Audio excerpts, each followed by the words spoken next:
દુષ્ટ બુદ્ધિ એવો શિશુપાલ ઊભો થયો છે.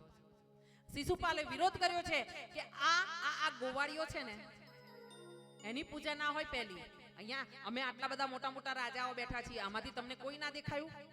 હા, આ સંસ્કાર વગરનો એને તમે બેસાડી દીધો પહેલી પૂજામાં. અને આ જે શિશુપાલ છે ને એ ભગવાનની ફોઈ સુતકીર્તિનો દીકરો છે. અને જ્યારે જન્મ્યો ને ત્યારે ભગવાન ત્યાં ગયા હતા એને રમાડવા માટે. અને રમાડવા માટે ગયા ને ત્યાં આકાશવાણી પહેલા થઈ હતી, એ પહેલા ભગવાનના જવા પહેલા, કે જે વ્યક્તિ એને 4 હાથ હતા, શિશુપાલને જન્મથી 4 હાથ હતા. અને એવું કહેવાયું તો આકાશવાણી દ્વારા કે જે વ્યક્તિના ખોળામાં જવાથી એ ખોળામાં જાય અને એ 4 હાથમાંથી 2 હાથનો થઈ જાય ને શિશુપાલ, સમજવાનું કે એ વ્યક્તિ દ્વારા એનો વધ થશે. ભગવાન પહોંચ્યા ફોઈને ત્યાં, અને ફૈબાનો દીકરો એટલે એમણે ખોળામાં લીધો ને આ શિશુપાલના 2 હાથ હતા ને એ 2 હાથ અદૃશ્ય થઈ ગયા.